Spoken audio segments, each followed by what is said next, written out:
Mr. Zuckerberg, would you be comfortable sharing with us the name of the hotel you stayed in last night?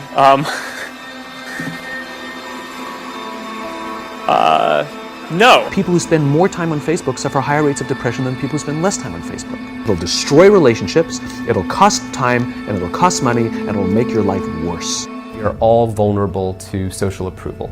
We really care what other people think of us. When you upload a new photo of yourself on Facebook, that's a moment where our mind is very vulnerable to knowing what other people think of my new profile photo. And so when we get new likes on our profile photo, Facebook, knowing this, could actually message me and say, oh, you have new likes on your profile photo. It knows that we'll be vulnerable to that moment because we all really care about when we're tagged in a photo or when we have a new profile photo.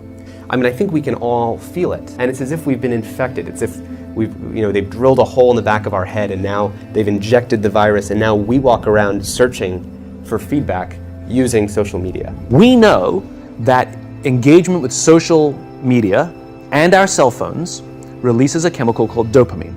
Dopamine is the exact same chemical that makes us feel good when we smoke, when we drink, and when we gamble.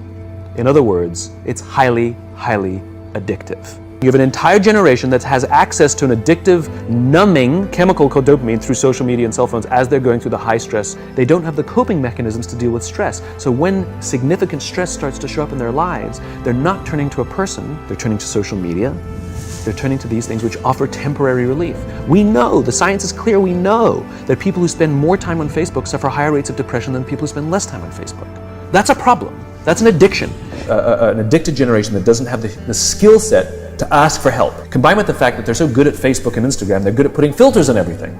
So they're good at showing you how smart and strong they are. These kids who commit suicide, you go look at their Instagrams, you would have no clue that they were depressed. People look like they have a much better life than they really do. People are posting pictures of when they're really happy. They're modifying those pictures to be better looking. People basically seem they're way better looking than they basically really are, and they're way happier seeming than they really are. So if you look at everyone on Instagram, you might think, they're all these happy, beautiful people, and I'm not that good looking and I'm not happy, so I must suck. Some of the happiest seeming people, actually some of the saddest people in reality. Social media isn't real, but you don't ever see real life, the 99% of our lives, the behind the scenes, the unglamorous, unfiltered, day-to-day, bland normality. And you end up comparing your behind the scenes to other people's fake highlight reel and using others as a mirror or benchmark for how you should look, how successful you should be, or how you should live. You'll become your happiest self when you stop putting pressure on yourself to be more like someone else. And they know that this causes depression. They're injecting things into your head that you didn't ask for. Our lives are becoming more transparent, just inevitably. It's just pulling us. It'll destroy relationships, it'll cost time, and it'll cost money, and it'll make your life worse. If you've messaged anybody this week, would you share with us the names of the people you've messaged? No.